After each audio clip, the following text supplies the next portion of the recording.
ओम परमात्मने नमः।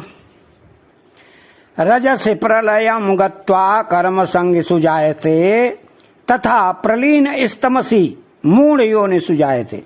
अर्थात रजसि प्रलयं गत्वा कर्म संगिषु जायते, अंत समय में जिस किसी भी मनुष्य में जिस किसी कारण से रजोगुण की लोभ प्रवृत्ति, अशांति, स्पृहा आदि वृत्तियां बढ़ जाती हैं और उसी वृत्ति के चिंतन में उसका शरीर छूट जाता है, तो अमृतात्मा प्राणी कर्मों में आसक्ति रखने वाले मनुष्यों में जन्म लेता है। जिसने उम्र भर अच्छे काम आचरण किए हैं, जिसके अच्छे भाव रहे हैं, वह यदि अंतकाल में रजोगुण के बढ़ने पर मर जाता है तो मरने के बाद मनुष्य योनि में जन्म लेने पर भी उसके आचरण भाव अच्छे ही रहेंगे। वह शुभ कर्म करने वाला ही होगा।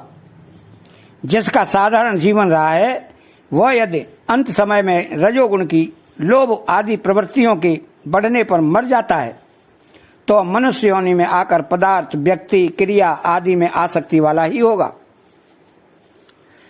तो जिसके जीवन में काम, क्रोध आदि की भी मुख्यता रही है, वह यदि रजोगुण के बढ़ने पर मरता है तो मनुष्य योनि में जन्म लेने पर भी विशेष रूप से आसुरी संपत्ति वाला ही होगा।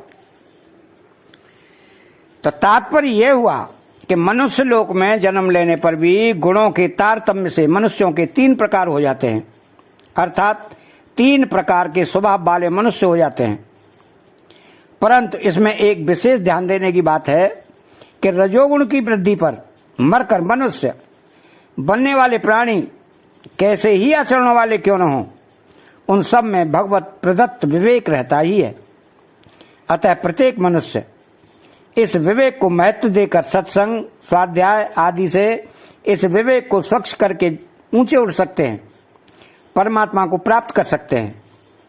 तो इस भगवत प्रदत्त विवेक के कारण सबके सब मनुष्य भगवत प्राप्ति के अधिकारी हो जाते हैं। तो तथा प्रलीन स्तमसि मूढ़ योनिषु जायते, अंत काल में जिस किसी भी मनुष्य में जिस किसी कारण से तात्कालिक तमोगुण बढ़ जाता है, अर्थात तमोगुण की प्रमाद, मोह, अप्रकाश आदि वृत्तियां बढ़ जाती हैं और उन वृत्तियों का चिंतन करते हुए ही वह मरता है,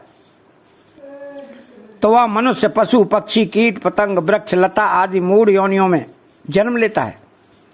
इन मूढ़ योनियों में मूढ़ता तो सब में रहती है, पर वह न्यूनाधिक रूप से रहती है। जैसे वृक्ष, लता आदि योनियों में जितनी अधिक मूढ़ता होती है उतनी मूढ़ता पशु, पक्षी आदि योनियों में नहीं होती।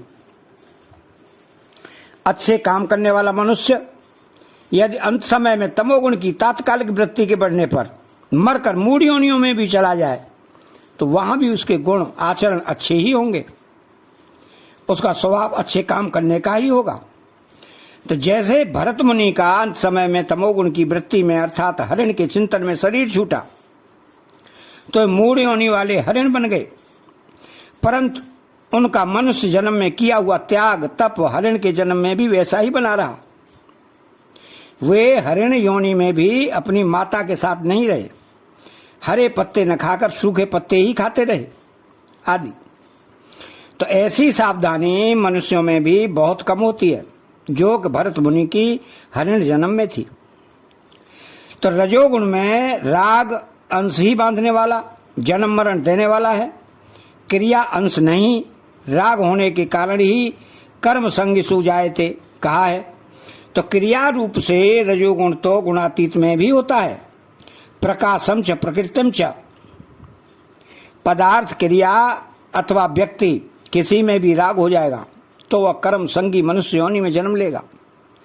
मनुष्य स्वाभाविक कर्म संगी है क्योंकि कर्म करने का अधिकार मनुष्य योनि में ही है। तो कर्मानुबंधीन मनुष्य लोके, अर्थात चैनल को सब्सक्राइब करें, बेल आइकन घंटी को दबाएं और कमेंट बॉक्स में जय श्री कृष्णा लिखें। बोलो जय श्री कृष्णा।